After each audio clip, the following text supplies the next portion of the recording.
Hola, buenas tardes. Hoy vamos a hablar del Congreso de Tucumán y vamos a empezar con esta música mientras nos vamos acomodando eh, y vamos a ver si después tiene algún sentido. Escuchen la letra, si pueden, ¿dale?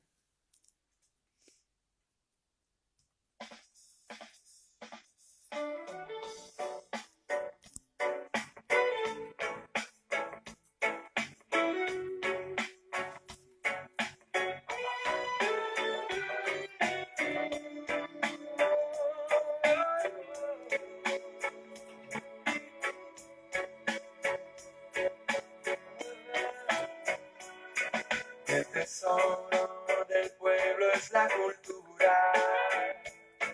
La mentira muere por su peso. Damos el paso gigante, que de espaldas los ojos no nos ven. Oh, si yo y la libertad.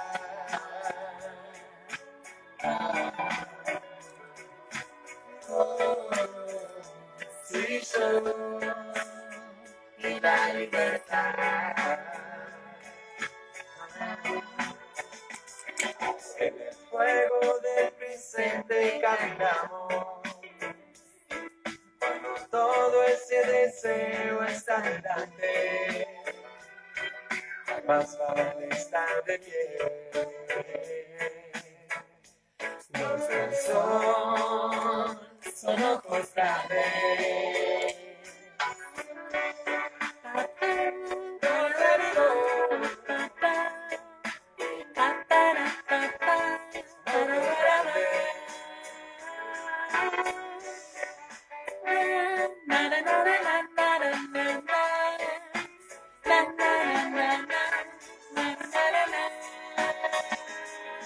Un tesoro no se encuentra sin preguntar, aunque seas esa flor. Damos el paso gigante. Tu vida esconde un deseo. Oh, si yo y la libertad. Vos y yo y la libertad.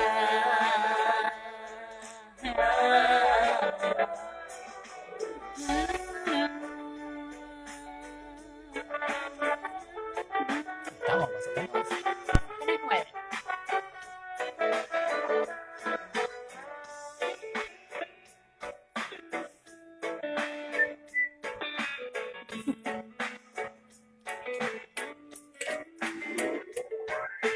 Vos y yo y la libertad.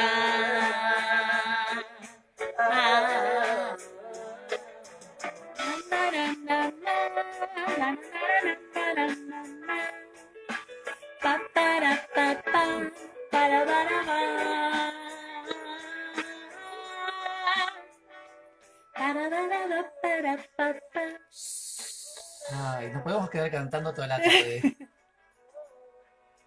Es una hermosa canción, la verdad.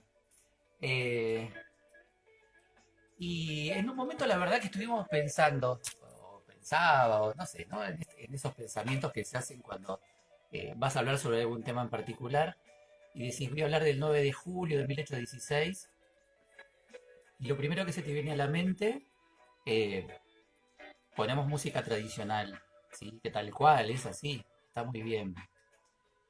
Eh, pero quisimos ir un poco más allá. Tratar de encontrar el mensaje, quizás, a través de otro tipo de expresiones, ¿sí? Eh, y la idea del paso gigante tiene que ver con esto, con el avanzar. Eso no tiene que ser literal, ni, bueno, es un paso, es el avanzar, el ir en busca de algo más. Y muchas veces uno da un paso hacia adelante eh, cuando viene en alguna circunstancia complicada. Y esto nos puede pasar todo el tiempo, en la vida, permanentemente, en que nos encontramos un poco complicados, con dificultades, sin saber cómo resolver.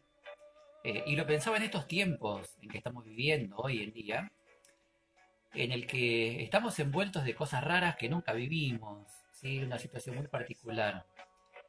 Eh, y muchas veces en lo que es la escuela, por ejemplo, ¿no? O más allá de eso también, pero lo veíamos mucho ahí, esas confusiones que a veces podemos llegar a tener a causa de todo este encierro.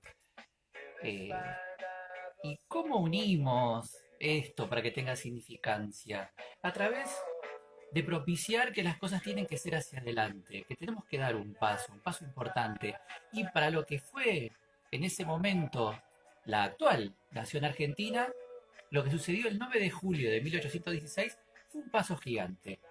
Fue un paso muy importante que realmente vino a confirmar lo que 6 años antes había iniciado con la revolución. La revolución del 25 de mayo de 1810 empezó a marcar la línea hacia dónde íbamos. El 9 de julio va a marcar un hito fundamental, ya en una declaración explícita de que este territorio iba a ser independiente, que se iba a hacer cargo de su propia soberanía, de su propio destino. Pero bueno, empecemos con la historia, ¿sí? Porque vamos a bajar un poquito la música, porque a mí la verdad que me gusta y me desconcentro, pero dejamos un poquito de fondo.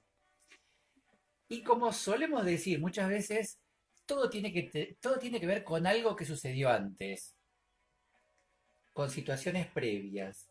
Y tenemos que conocer los contextos, porque si no, no tiene mayor sentido solamente decir que el 9 de julio fue la declaración de la independencia, como si eso hubiera estado caído así del cielo o escrito en un libro y ya está, quedó para la historia. No, la situación era muy complicada. Y vamos a marcar 3 o 4 ejes fundamentales que son la situación en Europa, como hablamos cuando hablamos de Belgrano, como hablamos con la Revolución de Mayo. La situación en Europa va a ser fundamental para que esto suceda aquí. La situación en el continente americano también estaba muy complicada, era necesario tomar algún tipo de medidas, ahí va a intervenir San Martín. Por otro lado, las Provincias Unidas del Río de la Plata. Uno cree que el país, la Argentina de hoy, decidió ser independiente. Vamos a ver después acá en un mapita y vamos a tener una noción de lo que pasaba en ese momento, ¿sí? Entonces vamos por el principio.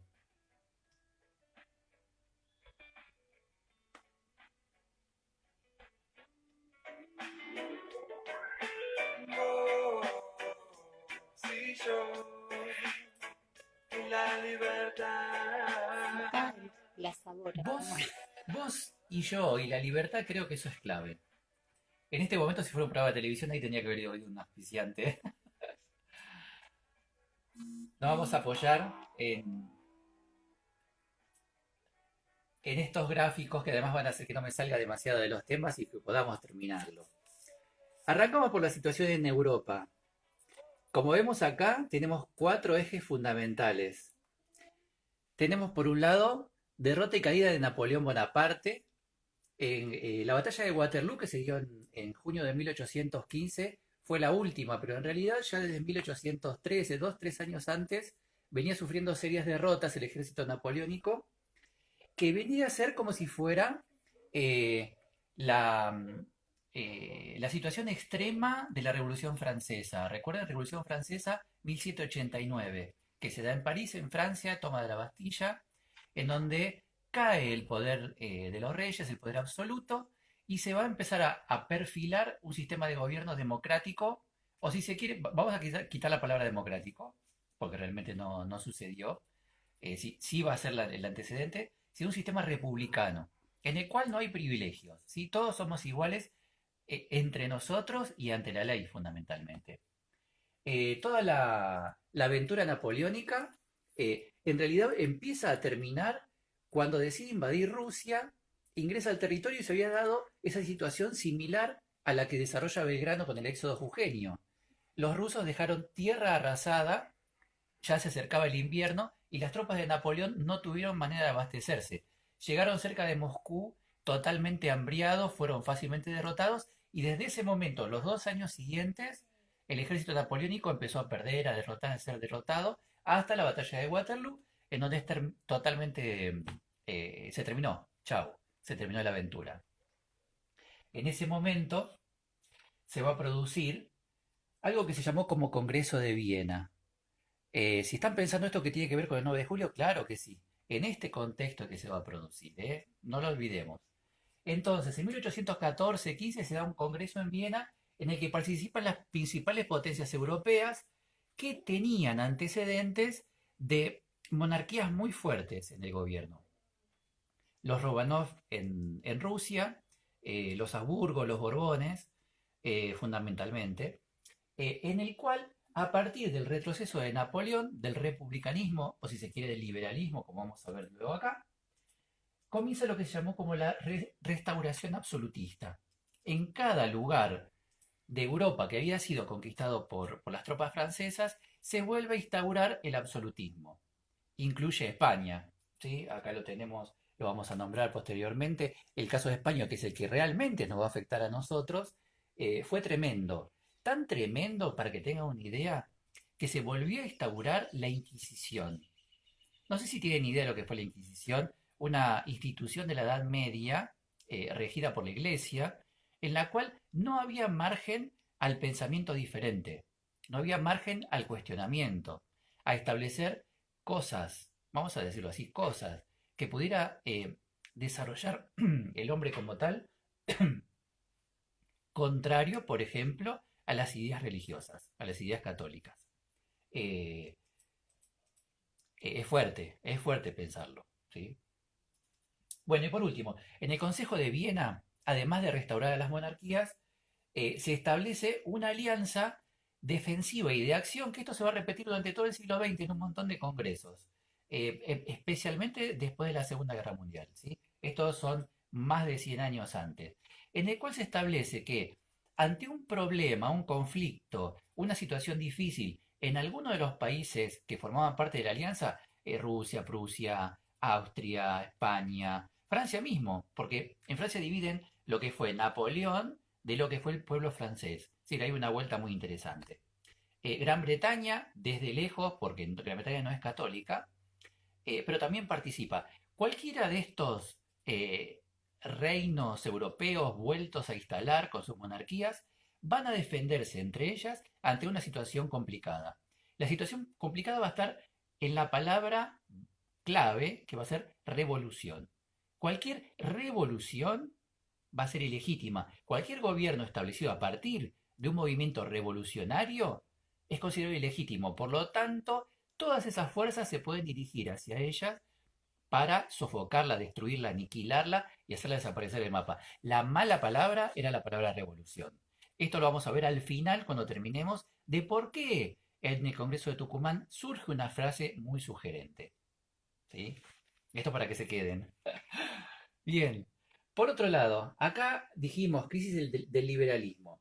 El liberalismo en el siglo XIX, estamos hablando de principio del siglo XIX, 1810, 12, 14, 15, bueno, donde termina de caer por un tiempo, era el liberalismo que planteaba los principios de la revolución, básicamente la libertad, la soberanía, la independencia, la igualdad de las personas, eso es clave. Recuerden a Rousseau, Montesquieu, todos los ideólogos de la Revolución Francesa. La separación de poderes. No puede haber concentración del poder en una sola persona. Y la separación de poderes ya empezaba a perfilar los tres poderes de los estados, el poder ejecutivo, el legislativo y el judicial. Luego defendía la Declaración de Derechos de las personas. Esto va a ir directamente relacionado con el tema de la esclavitud. El tema de la esclavitud va a ser un tema muy interesante porque en realidad lo que sucede es pasar de un sistema esclavista a un sistema de explotación laboral. Es muy similar y es para un día, una mateada de un sábado, quizás podemos hablar de esa cuestión porque es muy interesante. Aquí en esta misma época, en la Asamblea del año 13 se determinó la libertad de vientres. La libertad de vientre significaba que los hijos de los esclavos pasaban a ser libres automáticamente. hay una necesidad económica de los estados y del poder industrial, si se quiere, de obtener las mayores ganancias posibles, ¿sí? Hablamos de capitalismo, es así. ¿Y cómo se obtienen mayores ganancias? Reduciendo costos. Esto lo tenemos bastante fresco en estos tiempos, creo que es así. Y uno de los costos muy grande era mantener los esclavos. Es decir, el trabajo asalariado era, estamos hablando todo en términos muy económicos y muy generales, ¿eh? Hay muchas cosas que son diferentes, pero como para que tengamos una idea, un panorama. Entonces el sueldo que recibían las personas era mucho menor y mucho más simple. Y los dueños de los medios de producción se desligaban de un montón de responsabilidades. Piensen, si vos tenés esclavos trabajando para vos, vas a necesitar que esos esclavos estén medianamente sanos, alimentados, fuertes como para que te rindan. Insisto, no sucede siempre en todo lugar y todo tiempo. Es teórico, ¿sí? Entonces hay toda una cuestión muy importante con esto de los derechos también. No es todo tan idílico. Bueno, y por último, nombraba lo que se puede referir a los gobiernos representativos, en los cuales se tiende a que la mayoría de la sociedad, la mayoría de las personas que viven en la sociedad puedan tener una participación en el gobierno a través de sus representantes, a través del voto. Por supuesto que en un principio estos sistemas democráticos de elecciones van a ser, no importa, van a ser muy libres, eh, ¿cómo les puedo explicar? Muy más o menos, porque la votación era a mano alzada, a viva voz, no es secreto, es público.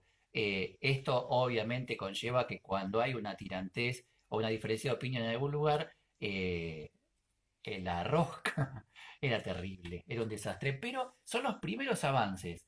Recordemos, y esto tengámoslo en cuenta siempre, todos los cambios, transformaciones, revoluciones no se dan de un día para el otro. Llevan mucho tiempo, tiempo en años, en décadas y posiblemente en siglos también.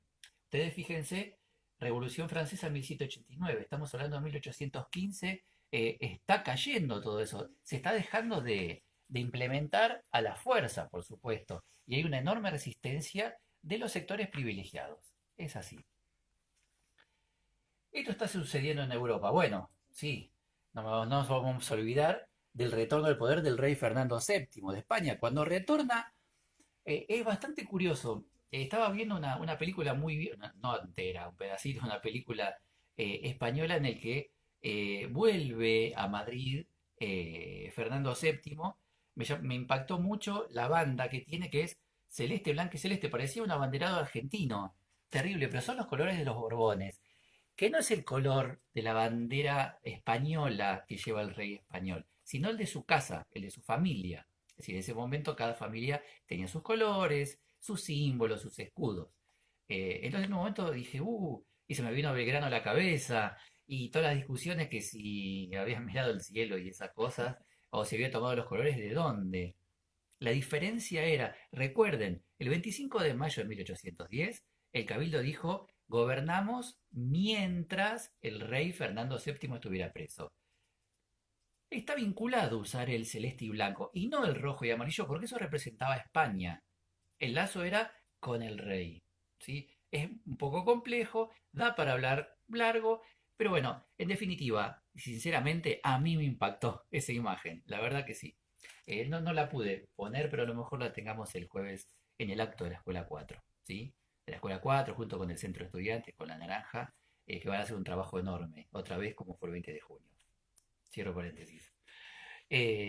Cuando llega Fernando VII a Madrid, claro, en España regían las juntas provisorias, esas juntas similares a la que se formó en Buenos Aires.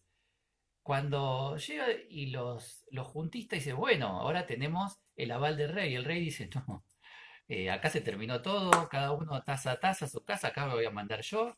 Tengo el apoyo de la iglesia, por supuesto. Era Santa Alianza, si hablaba en Europa. Tengo el apoyo de los absolutistas de antes, de los ejércitos profesionales, parte del pueblo que tenían esas tradiciones muy arraigadas. Entonces Fernando VII vuelve, como le dije antes, restauró la Inquisición, es decir, un tribunal religioso medieval. ¿Sí? Eh, ¿Y qué sucede? hay que abocarse, según el rey, a recuperar todos los territorios americanos. Es decir, va a empezar un desfile de Europa a América de gran cantidad de tropas para recuperar las colonias. Ahí es donde nos vamos a encontrar con que, se nos está viniendo la noche, está fracasando todas las revoluciones, apa, y estamos hablando en 1815, Congreso de Tucumán 1816, ¿sí? Pasemos al siguiente cuadro.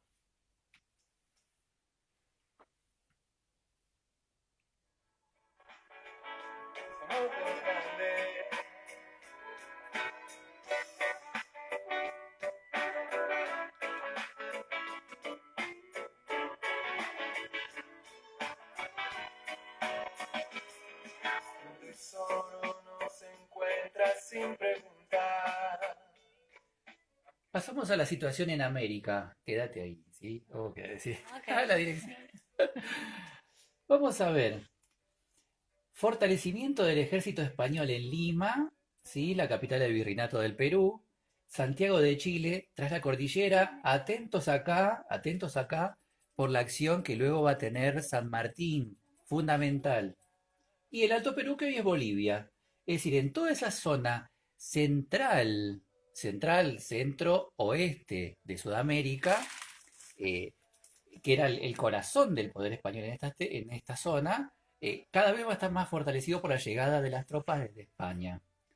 Las revoluciones en México, en Venezuela, en Colombia habían sido momentáneamente derrotadas. Toda esta ola revolucionaria que comenzó en 1810, tanto en México como en Argentina, los nombres actuales, y luego en Caracas también, con Venezuela, todas van a ser derrotadas y la única que va a perdurar en 1816 es la del Río de la Plata. El resto había sido derrotado. Algo hay que hacer, ¿sí? Por eso estamos hablando del Congreso de Tucumán. Y por otro lado, nos encontramos con un avance de los portugueses hacia el Río de la Plata. Recuerden que los portugueses están en Brasil. El rey portugués y la reina, Carlota Joaquina, estaban residiendo en Río de Janeiro. Eh, También entusiasmados por estas situaciones y ante la fuerza que estaba tomando Artigas, que en un rato vamos a hablar de él también, un personaje muy importante y muy interesante en la historia de la región del Río de la Plata, eran un serio riesgo. Tenemos acá para ellos insurgentes, como va a decir San Martín, que no decidíamos nuestra independencia, nuestra libertad, nuestra soberanía, no nos enfrentábamos y sin embargo guerreaban contra la corona española y era un serio riesgo de contagio ideológico. Es decir, el contagio, esto es, las ideas empiezan a circular cada vez más. Los portugueses, además de la intención de la competencia con el puerto de Buenos Aires, no vamos a ser inocentes que no vamos a considerar a la economía como un elemento que está totalmente desconectado, para nada. El Río de la Plata, como dijimos en su momento, era la puerta de acceso hacia todo el resto del continente para llevar sus productos a Europa y traerlos desde Europa hacia América para instalarlos en los diferentes mercados. Entonces, poder competir de una costa y de un lado y del otro del Río de la Plata, portugueses, Brasil va a ser después, y Argentina frente a frente, va a ser clave. Cuando hablemos en su momento alguna otra charla sobre Uruguay específicamente, van a ver que acá encima Gran Bretaña va a meter la cola un poquito, pero todo el tema económico que gira en torno al Río de la Plata es fundamental. Los portugueses, muy atentos a eso, van a avanzar sobre ese territorio. Entonces, vemos que en el continente la situación era también muy compleja para el ex virreinato de Río de la Plata, en ese entonces Provincias Unidas. Hablamos de Europa, hablamos de América, estamos complicados, ¿no? Sigamos. Y la libertad.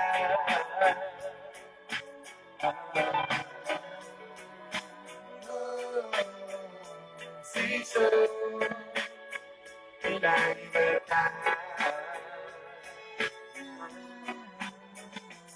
En el fuego del presente caminamos.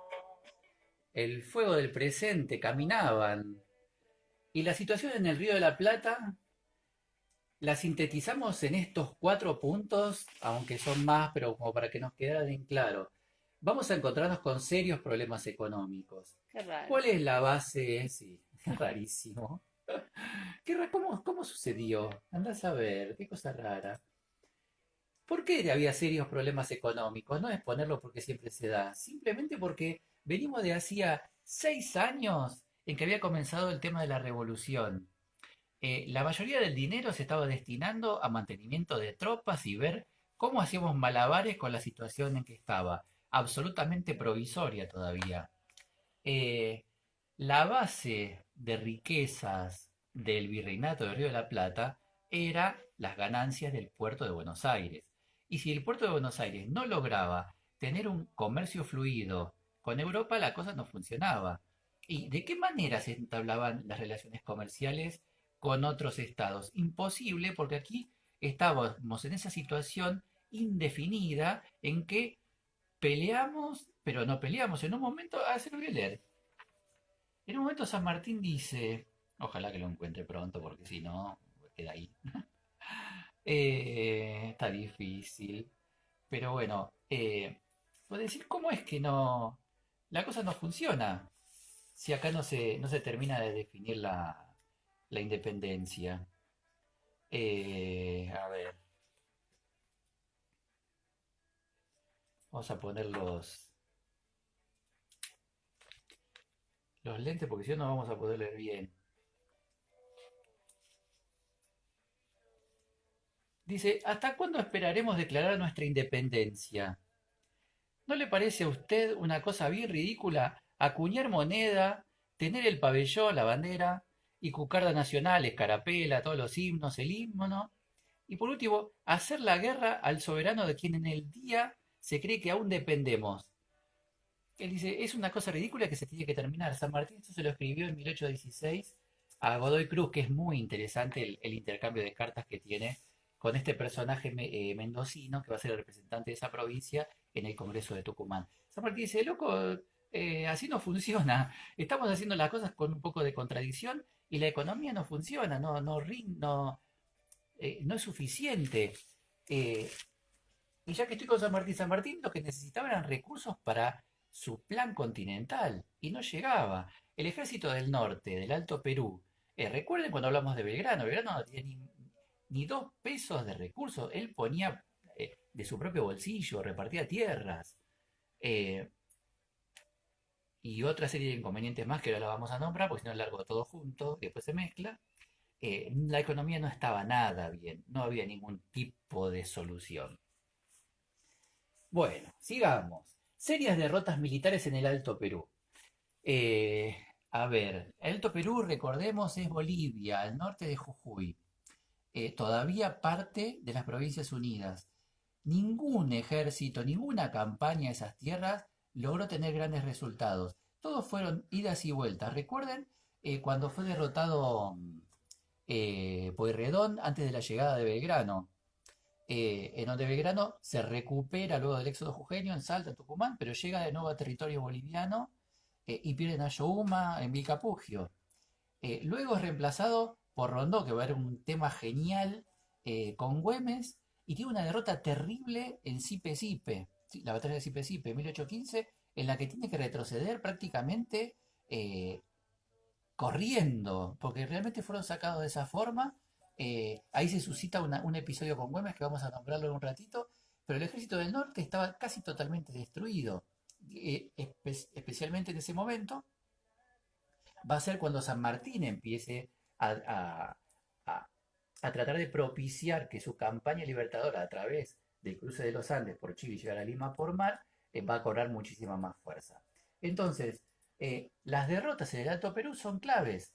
Pensemos, si lograban atravesar esa barrera, es decir, superar, bajar de Tucumán, el acceso al resto del territorio del Río de la Plata era muy fácil y llegar a Buenos Aires prácticamente iba a ser un trámite simplemente el trayecto desde San Miguel de Tucumán hasta la ciudad. No había demasiados lugares donde se los pudiera detener.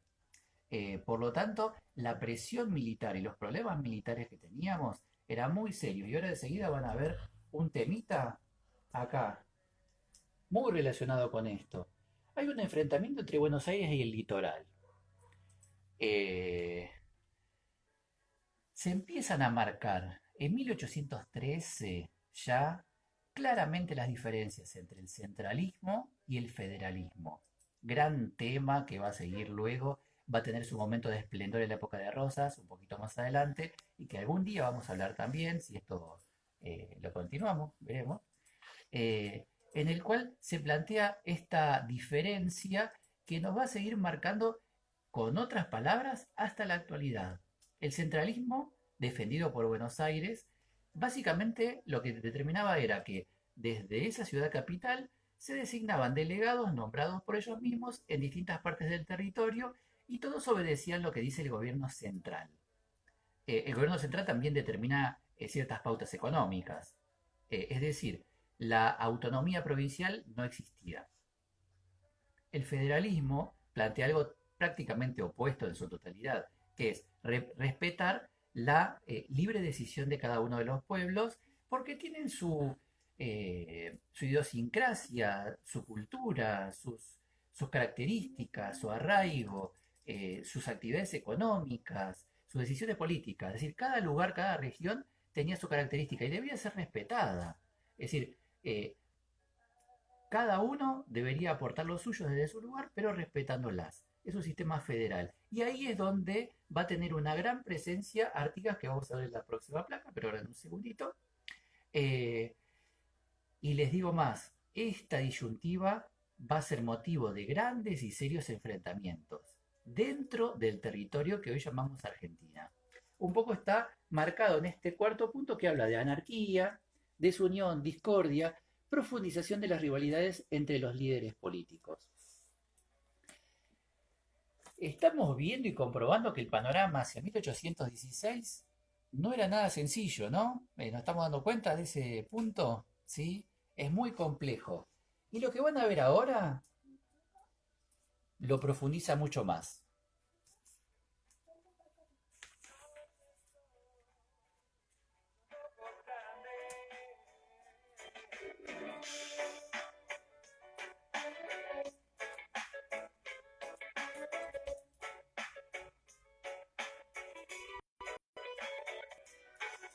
Bueno, acá tenemos, vamos a sacar la música un poquito. Dice, las Provincias Unidas del Río de la Plata y la Liga de los Pueblos Libres. Acá vamos a observar el mapa y acá prestemos mucha atención a esto. Lo que está oscuro, negro, azul, ¿sí? Es el territorio controlado por las Provincias Unidas del Río de la Plata, cuyo gobierno está en la ciudad de Buenos Aires y que cuenta, ustedes fíjense, Bahía de San Borombón, altura aproximada de Chascomús, ¿sí? Si tienen alguna idea. La parte norte de la provincia, lo que es San Pedro, San Nicolás, no Santa Fe. Una pequeña franja de lo que va a ser la provincia de Buenos Aires, aunque en realidad acá la ocupación era muy leve. Córdoba, bueno, va a estar de un lado y del otro, va a variar mucho la situación de los cordobeses, es muy particular. En este momento vamos a dejarlo en naranja, ¿sí? Eh, y el resto del territorio que sería la zona cuyana, Santiago del Estero, Tucumán está por acá, Salta, Jujuy y la parte sur, bueno, acá estaría la parte de Jujuy, Tarija, digamos, Bolivia está en esta parte, ¿sí? Esto es lo que muchas veces se dice, antes eran las Provincias Unidas del Río de la Plata y hoy es Argentina. Y a mí me parece que hay una enorme diferencia. Fíjense, en color naranja, o este que está acá, es la Liga de los Pueblos Libres. Ocupa el territorio de Uruguay, todo el litoral, en la zona de las Misiones, que luego va a ser la provincia de Misiones, en ese momento todavía no estaba formado de esta manera, la zona de Corrientes, la zona de Entre Ríos y la zona de Santa Fe, fundamentalmente. En estos lugares que vemos en amarillo, acá tenemos portugueses, y tanto en esta zona de acá como esta de acá, todavía los pueblos originarios tenían su autonomía, ¿sí? Todavía no habían sido masacrados. Eso va a suceder luego con Roca. Sí, hay que decirlo. Entonces, ¿qué es esto de la Liga de los Pueblos Libres? La Liga de los Pueblos Libres surge a partir de esto que hablamos, de la diferencia entre el centralismo y el federalismo. Y acá es donde interviene Artigas. Artigas, oriundo de la banda oriental, me voy, va a ser el promotor de formar una, si se quiere, una alternativa a la revolución que se había producido en Buenos Aires, que no es centralista, que es defensora de los intereses de cada zona, de cada región, absolutamente federal, en la cual todos tomaban las decisiones consensuadamente. Él cita en 1815 en Concepción del Uruguay a un congreso, invita a provincias, ahí sí participa la provincia de Córdoba, en la cual establecen algunas pautas en común, que es exigirle a Buenos Aires la inmediata independencia, el respeto de los derechos humanos, estamos hablando de 1815, un sistema de gobierno federal representativo republicano, como el que actualmente se estableció. Y se designa al propio Artigas como el protector de los pueblos libres. Artigas va a ser el protector, ¿sí?, de esta región. Hay esto brevemente, hay una duda, un entredicho en la cual dicen que en ese momento, en julio de ese año mismo, no, 29 de junio fue en realidad el Congreso, perdonen, es necesario, estoy hablando mucho. Eh, Se dice que declararon la independencia de España un año antes. Eh, Se estuvieron buscando documentos en las actas de esas reuniones, no dice en ningún lugar, en ninguna memoria de los participantes de ese congreso nombra algo que es clave, fundamental de haber decretado o establecido la independencia. Esto surge a partir de que en el 16, Pueyrredón, que era el director supremo, y una vez declarada la independencia, después del 9 de julio, Artigas le envía una carta y le dice, bueno, en algún momento, de algún modo podemos ver como que está alegre, celebra la declaración de independencia, pero dice, pero nosotros ya hace un año que nos consideramos independientes y nada más. Entonces, a partir de esa frase, se suele tomar, algunos historiadores lo toman como que la Liga de los Pueblos Libres ya había declarado la independencia un año antes que el Río de la Plata. No tenemos forma de chequearlo, ¿sí? Es inchequeable, como a veces se dice, algún locutor de una radio de acá de San Bernardo, eh, pero es una posibilidad. En definitiva, toda esta región era extrema, si se quiere, es la que toma los postulados de Moreno, de Belgrano, están mucho vinculados a ese grupo. Y no tanto a Saavedra, y después va a ser Alvear, Pueyrredón, los que van a ser los porteños, ¿sí? Claramente vamos a seguir observando que la división interna entre centralistas y federalistas es muy importante, y por supuesto está el tema de Buenos Aires y el interior. Eso es clave, es fundamental, y es lo que nos va a marcar hasta el día de hoy, ¿sí? Esa visión que tenemos todos. Para eso también les voy a leer algo. eh, Sucedió un tiempito antes, en septiembre, si no me equivoco, del 15, eh, ya se los voy a encontrar, que eh, Fray Cayetano Rodríguez, que va a ser el representante de Buenos Aires en el Congreso, sacerdote, por supuesto, yo lo voy a encontrar porque es imperdible esto, eh, le escribe a un colega tucumano sobre algunas dudas que habían. Acá lo tenemos. ¿Por qué? Porque la cuestión venía de ¿por qué Tucumán? Es decir, ¿y cómo es que se come esto de que fue Tucumán? Y había un debate importante, porque hasta ahora el gobierno siempre estuvo en la ciudad de Buenos Aires. ¿Por qué no vamos a correr tantos kilómetros tan difícil? Fíjense, atravesar ese territorio, ¿no? Para llegar hasta el Tucumán. Tucumán estamos hablando de acá. Hay que cruzar todo esto. En ese momento, entre comillas y no tan comillas, territorio enemigo para los porteños. Entonces, Molina se llamaba el sacerdote tucumano. Que dice, bueno, pero ¿por qué así en Buenos Aires? Y le dice, Fray Cayetano Rodríguez, ¿eh? Eh, Dice, ahora encuentras 1000 escollos para que el Congreso sea en Tucumán. Y le dice, ¿y dónde quieres que sea? ¿En Buenos Aires? ¿No sabés que todos se excusan de venir a un pueblo a quien miran como opresor de sus derechos y que aspira a subyugarlos? ¿No sabés que aquí las bayonetas imponen la ley y aterran hasta los pensamientos? ¿No sabés que el nombre porteño está odiado en las Provincias Unidas o desunidas del Río de la Plata? Es menester dar un testimonio de que se sacrifica todo por la unión y la paz. Considero que Tucumán es un pueblo pacífico, que no va a haber ningún inconveniente, pero fíjate la consideración que se tiene de los porteños eh, en 1815, ¿sí? Eh, y se toma como un gesto de parte de Buenos Aires, bueno, vamos a ir a otro lugar. Y Tucumán, si que se quiere, está, digamos, como en el centro de toda esta zona, de toda esta región. Entonces es medianamente equidistante, eh, es un pueblo agradable, tranquilo, no iba a pasar demasiado. Sí, había sido importante su gobernador, si vieron el capítulo de Belgrano, que ayuda mucho a Belgrano con la batalla de Tucumán en que se empieza a recuperar la frontera del norte. Entonces, como símbolo, es muy importante también. Obviamente el Congreso va a tener un aire totalmente aporteñado enseguida.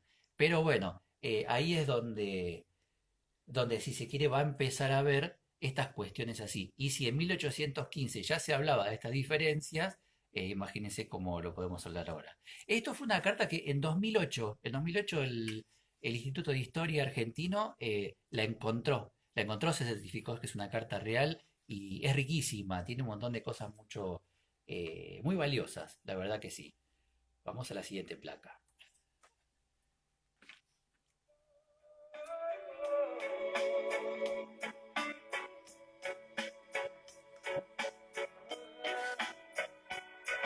El tesoro del pueblo es la cultura. Y sí, el tesoro del pueblo es la cultura. La verdad que este tema me vino genial, ¿eh? No me van a decir que damos el paso gigante. Igual acá podría haber venido otro auspiciante, ¿sí? Auspiciado por... Bueno, acá ponemos, y ya enseguida vamos a ir terminando, y vamos a ir redondeando, y vamos a terminar de confirmar qué complejo que fue el momento y por qué hablamos que fue un paso gigante. Escucharon hasta ahora un montón de problemas, ¿eh? Nadie está hablando acá de ningún pastelito, ni ninguna empanada, ni la casita hecha con, no sé, con cartapesta. No, no, está muy difícil la situación. Primero decimos, el Congreso de y en Tucumán. Recién hablábamos de lo que había sucedido de acuerdo a que se tenía en cuenta de por qué la ciudad de Tucumán, de las palabras de Cayetano Rodríguez. Dice la influencia de San Martín y Belgrano. Esto fue clave. San Martín estaba organizando el ejército en Mendoza hacía 2 años antes, 1814 aproximadamente, para llevar adelante su plan continental, su plan de independencia continental. Eh, San Martín es un personaje muy especial. El 17 de agosto, pronto, nos falta mucho, vamos a hacer también uno o varios especiales porque realmente es una figura que merecemos estudiarla un par de cositas más, ¿sí? No quedarnos nada más que si el caballo blanco y esas cosas, ¿no? Es muy interesante, muy interesante. Y es el personaje fundamental, digamos, junto con Bolívar, para la independencia del continente, para la expulsión definitiva de los españoles de América. Entonces San Martín se encontraba en Mendoza preparando el ejército de los Andes.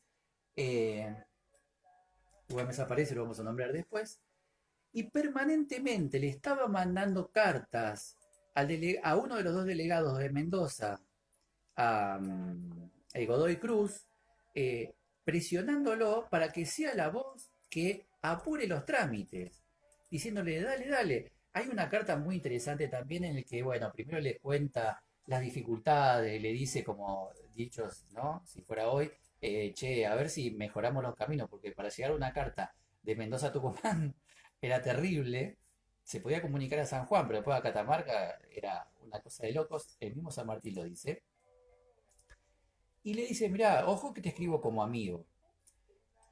Claro, te llega una carta de San Martín y te dice, te escribo como amigo, pero yo haría tal cosa, ¿y vos qué harías? Godoy Cruz tenía 25 años en ese momento.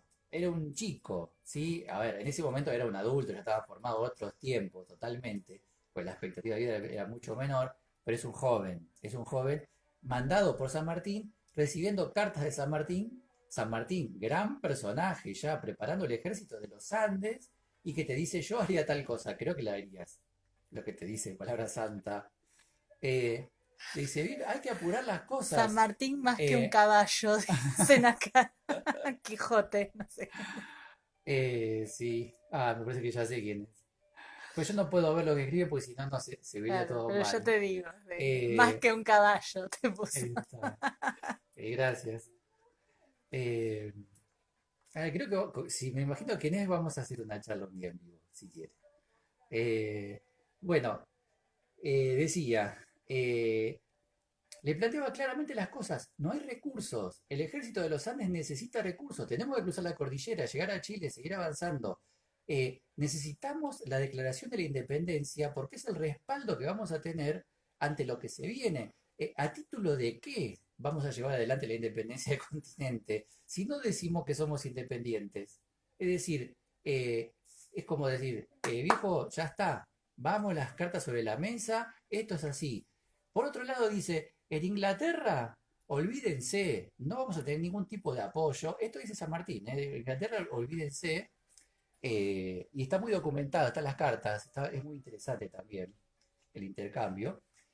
Eh, Porque recuerden, Inglaterra, como dijimos al principio, estaba envuelto y acordado con los distintos países europeos para la restauración monárquica y no iba a aceptar ningún tipo de república contradiciendo lo que se está hablando en Europa. Si en Europa era recuperar los territorios españoles para la corona española, Gran Bretaña socio de España en ese momento, la restauración de la alianza, la quíntuple alianza era, imposible que apoye una rebelión en Buenos Aires, es decir, una independencia, sí, una revolución. Entonces dice, olvídate de Inglaterra, olvídense del dinero, esto en unos meses más nos comemos entre nosotros, vamos a terminar haciendo guerra de montoneras, así, textual. Y en cualquier momento esto terminó, se acabó y es el momento final. Por otro lado, Belgrano, excelente personaje, saben mi debilidad por Belgrano, había vuelto de un viaje en Europa justamente a ver cómo estaba la cosa, que salió corriendo, había viajado con Rivadavia, enemigo, se llevó a re mal, no sé cómo ha sido ese viaje. Me hubiera encantado haber estado porque Belgrano y Rivadavia se odiaban y tienen que viajar a Europa, estuvieron meses arriba de un barco juntos, terrible, maravilloso habrá sido. Eh, bueno, vuelve de Europa y dice, chau, espanto, ¿sí? No, no funciona. Llega a Tucumán el 6 de julio. Se reúne con los cobresales. Bueno, a ver, Manuel, ¿qué viste en Europa? Y Manuel dice, no, está todo podrido, está todo mal para nosotros. Es decir, hay que tomar una definición ya. Hay que declarar, bueno, a los 3 días se va a decidir la gran reunión, la asamblea que va a declarar la independencia. Eh, bueno, esto está un poco unido con lo que es la discusión de la forma de gobierno, ¿sí? Eh, Belgrano, justamente al venir de Europa, habla de lo que está funcionando hoy son las monarquías. Entonces, no podemos plantear un gobierno republicano, sino que tenemos que establecer una monarquía. Ahí viene la parte que él propone que fuera un inca, un descendiente de los incas, el coronado rey de las Provincias Unidas del Río de la Plata, que sabemos, no hace falta, dice, ¿qué opinaba Buenos Aires? Bien, muy bien. Escríbamelo ahí por privado.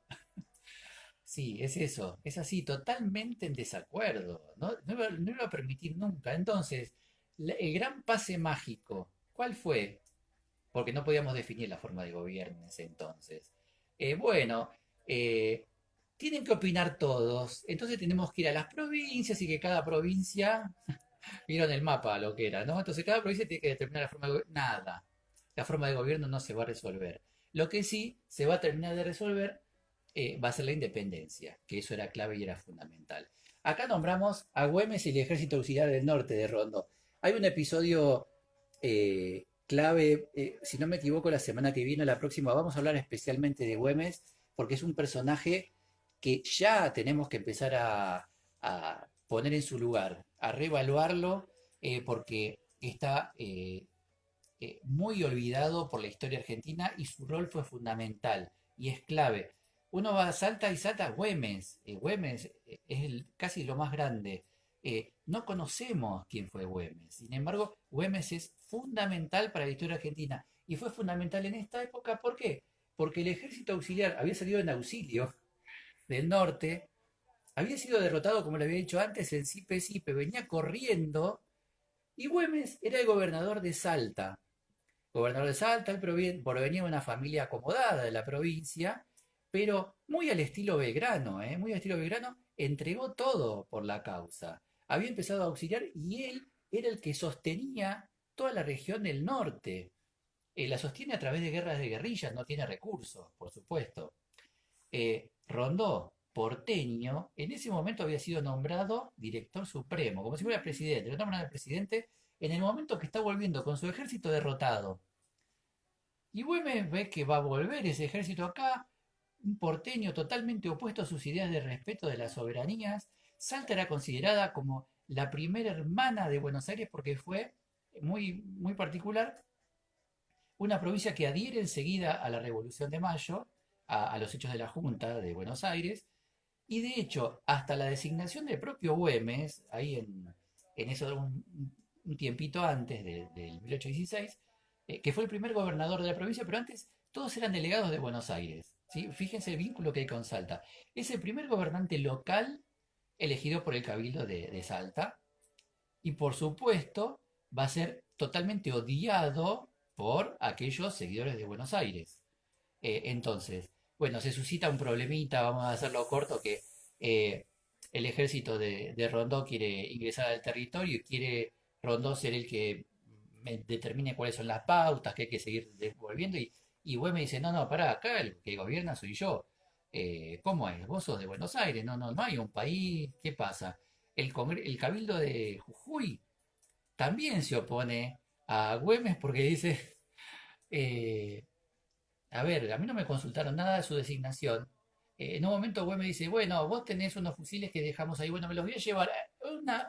Un problema eh, chiquito pero grande, pero que determina que en la zona del norte, muy cerca de Tucumán, la situación estaba muy crítica entre ellos. Recuerden que si venía avanzando el ejército de los españoles y si encima no había acuerdo y había luchas internas, iba a ser mucho más fácil la derrota, por supuesto. ¿Y qué hace Güemes?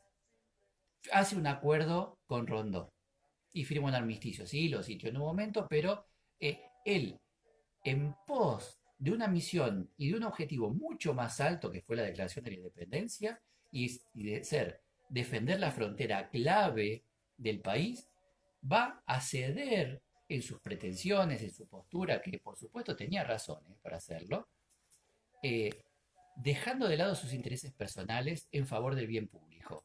Y eso es fundamental y es muy importante y ya lo vamos a destacar cuando hablemos sobre Güemes.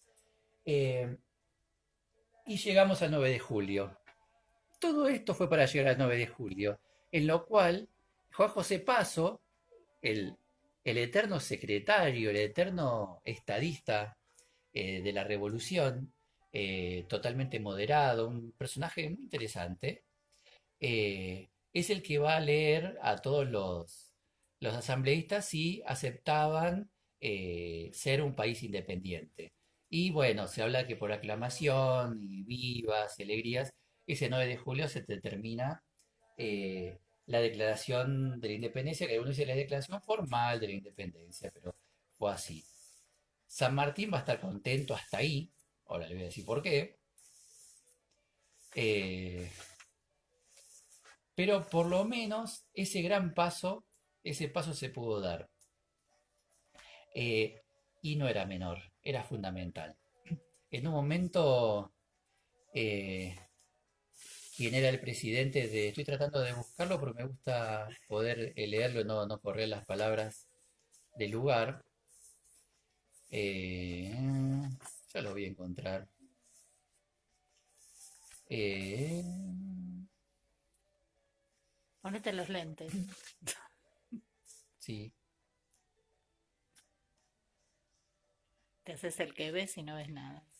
el acta dice, el acta dice, decía, solemnemente a la faz de la tierra que es voluntad unánime e indubitable de estas provincias romper los vínculos que las ligaban a los reyes de España, recuperar los derechos de que fueran despojadas e investirse del alto carácter de nación independiente del rey Fernando VII, sus sucesores y metrópoli.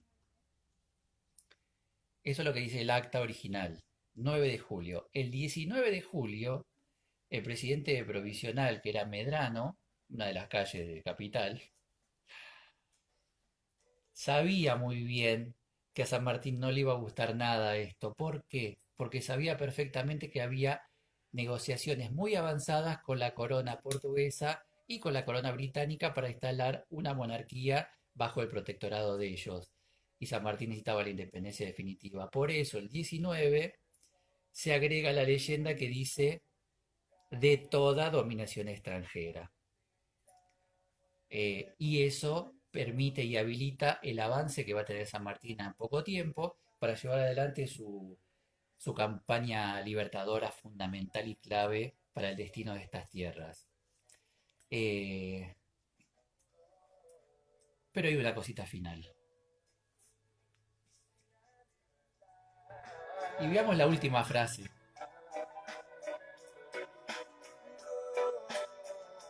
Si soy la libertad. Dice, fin de la revolución, principio del orden. Se agrega al acta de independencia, con el agregado de toda dominación extranjera, que se hicieron copias en Aymara, creo que en Guaraní. quechua también y en castellano, para repartir a todo el territorio. Eh, Se agrega un documento que dice, fin de la revolución, principio del orden. ¿Qué significa eso? Terminó la revolución, comienza un orden. ¿Ustedes se acuerdan lo que dijimos al principio? ¿Cuál era la palabra que le sacaba sarpullidos a los europeos? ¿Que odiaban a pleno el momento de la restauración de las monarquías? Era la palabra revolución. El orden, el orden era el absolutismo, eran las monarquías. Por lo tanto, un país que empieza a decirse a sí mismo, no hay más revolución, ahora va a haber orden, significa es un primer paso para poder ponernos de acuerdo, para volver y poder hacer en definitiva nuestros negocios que son, bueno, cuando sean para bien público está muy bien. Eh, Acá dice, y, les quedó el pequeño detalle de sancionar una constitución, pero eso queda ah, para otro capítulo. claro, bueno, a ver, esa era otra pata fundamental. El tema era, y se lo sigo ya, gracias, no sé qué Quijote. fue, Quijote, y sí, sí. Esto, y te lo digo, la primera constitución va a ser en el año 19, estamos hablando de 16, 3 añitos después, el Congreso vuelve a la ciudad de Buenos Aires, el predominio de Buenos Aires va a ser mucho más fuerte, el poder de la Liga de los Pueblos Libres decae, es derrotado Artigas, y se dicta una constitución Te quedan 21 segundos. totalmente centralista, terrible. Y ahí, batalla terrible, 1820, Se corta. se terminó todo, fue el momento que murió Belgrano, ¿sí? Eh, Se corta. Chau, Realmente, decí chau. bueno, espero que lo hayan entendido. Acá me dicen que se corta.